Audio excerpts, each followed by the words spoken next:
Chers amis, bonjour. Nous sommes le mercredi 9 mars 2022. Il est 10 heures. Quelques news de l'Arménie, de l'Artsakh et de la diaspora arménienne. Tout d'abord, l'information sportive. L'international arménien Henrik Mkhitaryan pourrait être transféré depuis l'AS Rome à l'Olympique de Marseille. À Marseille, oui, Marseille. Donc les dirigeants contactent Mino Raiola, son agent, pour éventuellement, Henrik Mkhitaryan, dont le contrat arrive à terme en juin prochain avec l'AS Rome, désire quitter donc Rome, et peut-être il viendra peut-être à Marseille. Donc le Milan AC est aussi sur les rangs, également des équipes du MLS, du championnat ou des États-Unis. Mais bon, pour les 100 000 Arméniens de la région marseillaise et les 700 000 Arméniens de France, ça serait une très très bonne nouvelle si jamais Hainaut venait à Marseille jouer en Ligue 1 en France, donc dans le championnat français.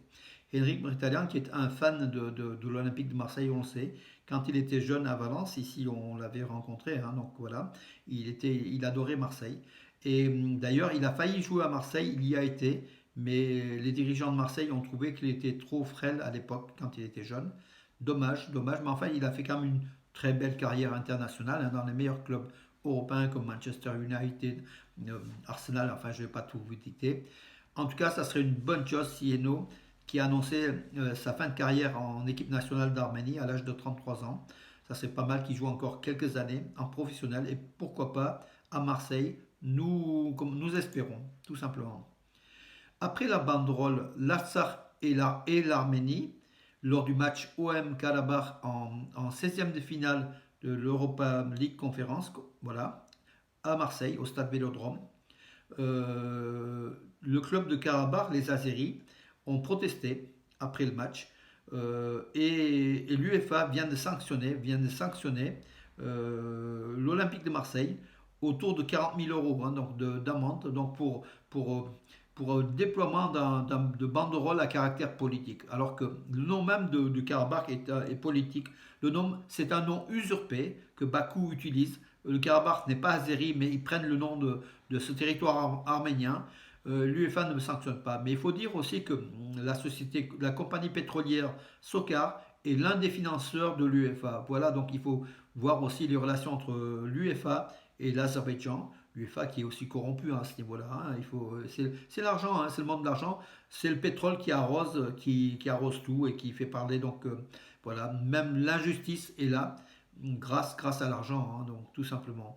Marseille a payé une partie, mais va faire appel pour le reste en espérant que l'appel réussisse. Et le dossier est quand même assez bien construit, le dossier marseillais. Logiquement, l'OM ne doit pas être sanctionné. Voilà. Ce n'est pas un caractère politique, c'est une revendication juste des Arméniens de Marseille qui se sentent concernés par l'Artsakh, le Karabakh, dont le nom est usurpé par ce club qui doit être même interdit des coupes européennes. Mais voilà, l'Azerbaïdjan fait pression, l'Azerbaïdjan est là avec son argent. Et l'UEFA obéit au monde de l'argent plutôt qu'au monde de la moralité pour défendre la cause des Arméniens opprimés par l'Azerbaïdjan. Voilà donc pour le sport. Alors, oui, beaucoup de Russes, des milliers de Russes, souvent jeunes, viennent en Arménie depuis cette crise russo-ukrainienne. Des sociétés, donc des jeunes qui sont dans des start-up, des sociétés informatiques, des sociétés de technologie de l'information, beaucoup, donc et des familles aussi de Russes, hein, qui viennent s'installer en Arménie, de façon provisoire, mais peut-être pour certaines de façon définitive. Les hôtels et les locations sont archi pleins, à Yerevan comme en province d'ailleurs, hein. Donc voilà, l'Arménie fait face à ces milliers de nouveaux touristes russes d'un genre spécial du fait de la guerre, du fait du boycott, parce que l'Arménie est libre, hein. Donc au niveau des banques, tout fonctionne. En fait, tout le système arménien, l'information, les banques, il n'y a aucune sanction qui frappe l'Arménie, y compris les transports, hein, au niveau comment dire, des compagnies aériennes. Et c'est tant mieux parce que l'Arménie n'y est pour rien dans cette guerre russo-ukrainienne. Mais l'Azerbaïdjan pourrait profiter de cette guerre, donc c'est la question, pourrait profiter de cette guerre pour attaquer une nouvelle fois l'Arménie et l'Artsakh. En tout cas, Bakou cherche des problèmes avec les Russes, hein, avec les forces d'interposition russes, des forces de paix en Artsakh, en accusant ces forces de faire plutôt le prendre part pour les Arméniens que les Azéris, alors que les Azéris se déclarent être amis des Russes. Voilà, donc diplomatiquement, il y a quand même quelque chose. Les Bakou utilisent aujourd'hui utilisent ce passage de la guerre de la Russie pour essayer d'imposer un certain nombre de choses. Voilà. Li Peng, le président, donc, pardon, non, non, Xi Jinping, le président de la Chine, a félicité son homologue d'Arménie, Vakhen Rajadorian, qui a été élu le 7 mars président de la République d'Arménie. Il sera intronisé le 13 mars, hein, donc au Parlement arménien, Vakhen Rajadorian. Et Li Peng parle de relations séculaires entre l'Arménie et la Chine, des deux peuples amis. Il veut aussi le développement de la coopération et des relations économiques, politiques et tout avec l'Arménie, donc la Chine, qui est un géant et plutôt donc comment dirais-je, n'oublie pas de saluer l'Arménie à chaque fois qu'elle a l'occasion. En Artsakh, le gazoduc qui alimente l'Artsakh donc a explosé sur une partie, a été détérioré. Ça alimente depuis l'Arménie en gaz l'Artsakh. Et l'Artsakh est privé donc de gaz. Et la députée d'ailleurs de l'Artsakh, Medakseh Hagopian, a affirmé que par cette saison hivernale, il n'y a pas de gaz en Artsakh. Nous sommes dans une situation extrêmement difficile. Le problème est que les Arméniens veulent réparer ce gazoduc endommagé sur quelques mètres, mais est près d'un village azéri, donc entre l'Arménie et l'Artsakh. Les Azéris refusent. Aujourd'hui, les forces russes de paix doivent faire une médiation pour essayer d'aboutir à un accord, afin qu'aujourd'hui même les travaux reprennent pour ne pas laisser les familles entières de l'Artsakh sans gaz en plein hiver. Hier soir, le cessez-le-feu, encore une fois, a été violé dans le village arménien de Khramort, près d'Askeran en Artsakh.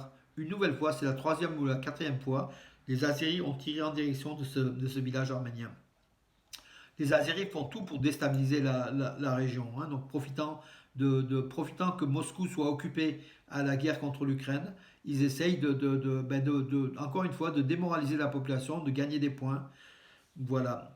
En Artsakh, en philatélie, oui, la poste de l'Artsakh à Stepanakert a procédé à l'émission de deux timbres, d'une série de deux timbres sur les 24e Jeux Olympiques d'hiver de Pékin 2022. Hein.